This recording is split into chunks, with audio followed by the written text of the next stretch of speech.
6, 7, 8, 9, 10, 11, 12, 13, 14, 15, 16, 17, 18, देखो ना 20. नमस्कार मैत्रिणींनो, मी स्नेहलता. आजचा व्लॉग शेअर करण्यासाठी थोडंसं लेट झालेला आहे, पण शेअर करणं गरजेचं आहे. तुमच्यासोबत कोणतीही गोष्ट शेअर केली नाही असं व्हायला नको. नमस्कार मैत्रिणींनो, आज 1 मे आपला महाराष्ट्राचा गौरव दिन. पण आजचा दिवस फक्त ध्वजारोहणाचा नाही तर मुलांसाठी उत्सुकतेचा आणि थोड्या धकाधकीचा सुद्धा आहे, कारण आज शाळेत वार्षिक परीक्षेचा निकाल मिळणार आहे. चला तर बघूया आमच्या मराठी शाळेत हा सोहळा कसा साजरा झाला. शाळेत पाऊल ठेवताच मन अगदी प्रसन्न झालं. पहा, मुलांनी आणि शिक्षकांनी मिळून किती सुंदर अशी रांगोळी काढली आहे. सणासुदीचं वातावरण वाटतं ना. ठीक आहे, सकाळी 7 वाजता ध्वजारोहणाचा कार्यक्रम होणार होता. सर्वांनी मिळून वंदना दिली. महाराष्ट्र दिनाच्या घोषणांचा सारा परिसर दामदुमून गेला होता. ध्वजारोहणानंतर सरांनी महत्त्वाच्या काही सूचना दिल्या. त्या ध्वजारोहणाआधी पूजा वगैरे झाली. तिथे जमलेल्या सर्व महिलांनी आणि सर्वांनी आधी ही पूजा करून घेतली आणि त्यानंतर मग ध्वज फडकवण्यात आला. शालेय समितीचे अध्यक्ष असल्यामुळे तो मान मला मिळाला. या गोष्टीचा खरंच खूप आनंद झाला मला, कारण मागील 2 वेळापासून मी ध्वजारोहण करते आहे आणि ते सगळं फक्त माझ्या मुलाच्या शाळेमुळे किंवा शिक्षकांमुळे. कारण काय होतं ना, आपल्या सर्वसामान्य महिलांना हा सगळा मान मिळत नाही किंवा दिला जात नाही असं सुद्धा बऱ्याचदा होतं. किंवा जे सरपंच, महापौर वगैरे असतात त्यांना हा सगळा मान दिला जातो. पण आमच्या शाळेत सर्वसामान्य महिला किंवा शाळे कमिटीची अध्यक्ष म्हणून मला हा मान मिळाला. त्याबद्दल खरंच खूप धन्यवाद. तेव्हा मी धन्यवाद करायचे विसरले होते, कारण थोडंसं आपण नर्वस होतो. तर हा मान मला मिळाला, त्यासाठी मी खरंच खूप सगळ्यांना धन्यवाद म्हणते. आणि त्यानंतर बघू शकता तुम्ही, ध्वजारोहणाचा कार्यक्रम साजरा झाला. मुलांनी आज निकाल मिळणार होता, तर सरांनी सूचना दिल्या, मुलांनो आज तुमचा निकाल आहे, कोणीही घाबरून जाऊ नका. गुण कमी असो अथवा जास्त, तुमची मेहनत महत्त्वाची आहे. सुट्टीत वाचन करा, स्वतःची काळजी घ्या, अभ्यास करा. त्यानंतर आम्ही सर्व वर्गात आलो. बघू शकता सर्व मुलं खूप आनंदाने तिथे उपस्थित होते, कारण सर्वांना रिझल्ट मिळण्याची उत्सुकता होती. आणि सर सुद्धा सगळ्या गोष्टी अगदी आनंदाने सगळं समजावून सांगत होते. आणि जेव्हा शिक्षकच समजून सांगणारे असतात ना, तेव्हा मुलंही फ्रेंडली राहतात त्यांच्यासोबत. त्यानंतर सर्वांनी घोषणा वगैरे दिल्या आणि सरांनी सुद्धा आता भरपूर प्रमाणात बाहेर ऊन वाढलेलं आहे, त्यामुळे उन्हात बाहेर फिरू नका. किंवा त्यांना अभ्यासिका मिळालेल्या आहेत, काही पुस्तकं मिळाली आहेत, ज्यांचा अभ्यास मुलांनी घरी करायचा आहे, तर तो सगळ्यांनी अभ्यास घरी करावा यासाठी काही सूचना देत होते. तर आमच्या वेळेचे शिक्षक सुद्धा असेच होते.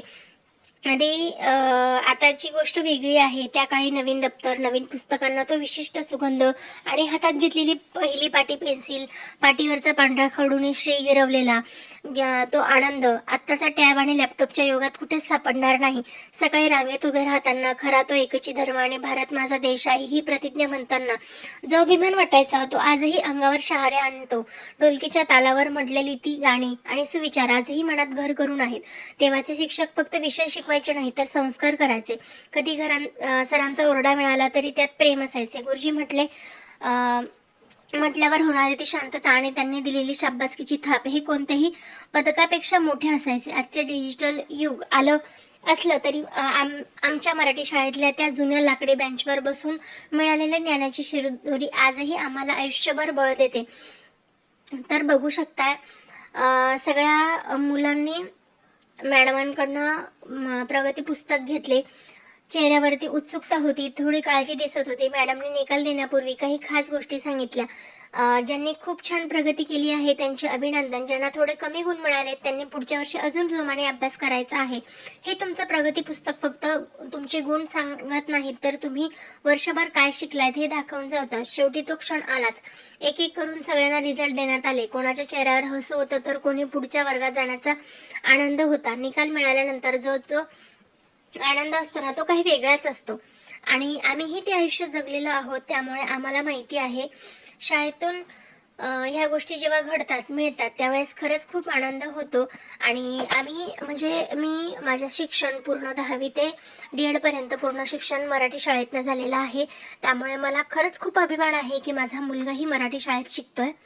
मी सगळ्या मुलांचे व्हिडिओ शूट करून घेतला. त्यांची ही आठवण माझ्याकडे जपून राहील. त्यानंतर मॅडमनेही काही सूचना दिल्या, कारण तुम्हाला सगळ्यांना माहिती आहे की बाहेर भरपूर ऊन तापतं आहे आणि मुलं आगाऊपणा करून बाहेर फिरायला जातातच. त्यानंतर पुढच्या वर्षी लागणारे साहित्य, शैक्षणिक साहित्याचं कसं करायचं, काय करायचं ते सगळं मॅडम सांगत होत्या. काही मुलं आधीच सगळं विकत घेतात, तर तसं करू नका. शाळेचे नियम बदलत असतात, पुस्तकं बदलत असतात, कधी कधी शाळेच्या वह्या पुस्तकं शाळेतनं मिळतात. त्यामुळे मॅडमनी सांगितलं आहे की अभ्यासापुरतं, सुट्टीच्या अभ्यासापुरतंच काय लागेल ते घ्यायचं. त्यानंतर मग बाकीच्या गोष्टी शाळा सुरू झाल्यानंतर सांगण्यात येतील. तर सगळ्यांनी एक एक करून रिझल्ट वगैरे घेतला आणि मॅडम सगळ्यांचं सांगत होत्या काय काय ते. खरंच असे शिक्षक लाभायला सुद्धा भाग्य लागतं. आमचंही भाग्य तितकंच चांगलं होतं की आम्हाला खरंच खूप चांगले शिक्षक लाभलेले होते. शाळेतून आल्यावर आता घराच्या कामाची आणि पूजेची लगबग सुरू झाली. आज घरात सत्यनारायणची पूजा आहे. म्हणतात ना, कामातच देव असतो, पण देवाची भक्ती केल्यानं कामाला एक वेगळी शक्ती मिळते. घरातली सगळी कामं उरकून आता मी पूजेच्या तयारीला लागले आहे. सत्यनारायण पूजा म्हणजे वेगळी विधी नाही, तर सत्याचा मार्ग धरण्याचा संकल्प आहे. स्कंद पुराणात सांगितल्याप्रमाणे एकदा नारद मुनींनी पाहिलं की मृत्यू लोकात लोक खूप दुःखी आहेत. त्यांनी भगवान विष्णूंना विचारलं की या दुःखातून बाहेर पडण्याचा मार्ग सांगा. तेव्हा भक्तांनी सत्यनारायण व्रत सांगितलं. या पूजेचा खरा अर्थ आहे, पूर्वी सदानंद नावाचा ब्राह्मण आहे, लाकूडतोडा होता. त्याने अत्यंत श्रद्धेने पूजा केली आणि त्याचं जीवनातील दारिद्र्य दूर झालं.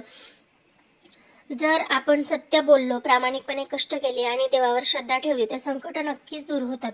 सत्य हाच नारायण आहे, हेच या पूजेचे मुख्य सार आहे. पूजा संपून मनाला शांती मिळाली, पण आता वेगळं काहीतरी करायचं होतं. आता वेळ होती माझ्या कर्तव्याची, ती म्हणजे मी निघाले होते बाजारात. आज मी तिथे माझा छोटासा स्टॉल लावणार आहे. पहा, हा आहे माझा आजचा सेटअप. एक उद्योजिका, एंटरप्रेनर म्हणून काम करताना मला खूप अभिमान वाटतो. घरातली पूजा, बाहेरचा बिझनेस या दोन्ही गोष्टी सांभाळताना थोडी दमछाक होते, पण जेव्हा ग्राहक आनंदाने माझ्याकडून वस्तू घेऊन जातात आणि तेव्हा माझा सगळा थकवा पळून जातो. तुम्ही सुद्धा तुमच्या स्वप्नांचा पाठलाग करत राहा, यश नक्कीच मिळेल. बघू शकता, धावपळ झाली खरं, पण यश मिळालं हे खूप महत्त्वाचं. कारण काय होतं ना, आजकाल सगळ्या महिला फक्त घर आणि काम या दोनच गोष्टींमध्ये अडकून पडलेल्या आहेत. मुलांकडे लक्ष देतात, पतीकडे लक्ष देतात, घर सावरतात, स्वयंपाक करतात, पण स्वतःचं काय, स्वतःच्या स्वप्नांचं काय. मला खूप अभिमान वाटतो जेव्हा मी आजची स्त्री हे फक्त घरापुरता मर्यादित नाही, तर घरात बसून आपलं काहीतरी करू शकते. मी हे मार्केटला घेऊन जाते, कारण मला वाटतं की इथल्या जवळपासच्या कस्टमरांना हे आवडलं तर ते रेग्युलर कस्टमर होतील माझे, आणि माझ्याकडे जो माल शिल्लक असतो तो रेग्युलर जात जाईल आणि काहीतरी करण्याचा माझा प्रयत्न हा यशस्वी नक्कीच होतो. रोज माझा ठरलेला आहे, रोजचे 15 ते 20 गाऊन गेले तरी माझं दिवसाचं सार्थक झालं असं मला वाटतं. बघू शकता, या पद्धतीने मी सगळा स्टॉल वगैरे लावून घेतला. त्यानंतर माझ्या बाजूला एक लहान मुलगा आणि मुलगी बसले होते. आत्तापासून त्यांना हे संस्कार रुजवले जात आहेत हे बघून खरंच खूप छान वाटलं. दिवसभराची धावपळ झाली, व्यवसाय सांभाळला, परत घरी येताना महादेवाच्या मंदिरात पाऊल ठेवलं आणि सगळा थकवा कुठल्या कुठे पळून गेला. महादेवाच्या पिंडीवर डोकं ठेवून जो आशीर्वाद मिळाला त्यानं मनाला एक वेगळी शांतता दिली.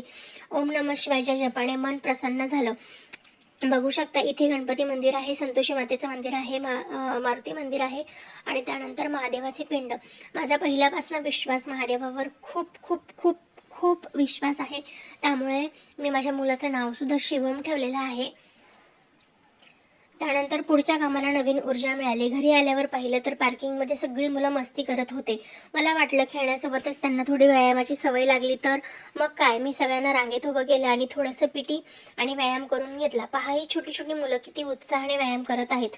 मुलांमध्ये राहिलं की आपणही पुन्हा लहान झालोत की काय असं वाटायला लागतं. आजच्या डिजिटल युगात मुलांनी मैदानावर खेळणं आणि शरीराची हालचाल करणं हे खूप गरजेचं आहे. मला आनंद आहे की मी यांच्या या छोट्याशा आनंदात सहभागी होऊ शकले. बघू शकताय, शिवमला फार एक्सरसाइज करायची सवय नाही आहे, तरीसुद्धा तो प्रयत्न करतोय, हेच खूप महत्त्वाचं आहे माझ्यासाठी. त्यानंतर मनस्वी, ऋषभ या सगळे मिळून छानपैकी व्यायाम करत होते. खरं तर मुलांना व्यायामाची आवड लहानपणापासूनच लागली पाहिजे. जेव्हा आपण स्वतः त्यांच्यासमोर खेळतो किंवा व्यायाम करतो तेव्हा त्यांनाही त्यात रस वाटतो. पहा आता मगाशी थकलेली मुलं आता कशी टवटवीत झालीत. खेळ आणि व्यायाम या एकाच नाण्याच्या दोन बाजू आहेत.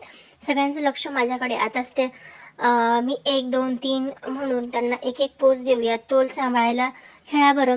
पडायचं नाही. मुलांना असं खेळता खेळता काहीतरी नवीन शिकण्याचा जो आनंद असतो ना तो शब्दात सांगता येणार नाही. मोबाईलमध्ये डोकं खुपसून बसण्यापेक्षा ही मैदानातली हालचाल कितीतरी पटीने चांगली आहे, नाही का? तर मैत्रिणींनो, बघू शकताय पहा ही छोटी मुलं किती उत्साहाने व्यायाम करत आहे. मुलांमध्ये राहिलं की आपणही लहान झाल्यासारखं वाटतंच. तर मैत्रिणींनो, आजचा संपूर्ण दिवस सकाळची शाळेतली ध्वजारोहणाचा वेळ, मुलांचा निकाल, त्यानंतर घरातली सत्यनारायण पूजा, दुपारचा बाजारातला व्यवसायासाठी लावलेला स्टॉल, संध्याकाळचे महादेवाचे दर्शन आणि शेवटी या गोड मुलांसोबत घालवलेला वेळ. खरोखर आयुष्यात हे सगळं छोट्या छोट्या सुखांनी भरलेलं आहे.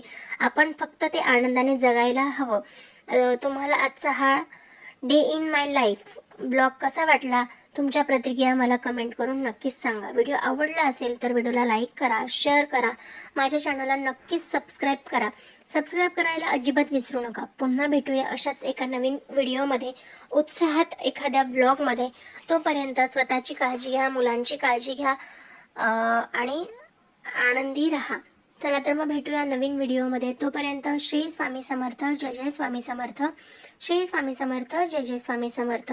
बघू शकता आमचा छोटासा वंश सुद्धा किती आवडीने हे सगळं करतोय.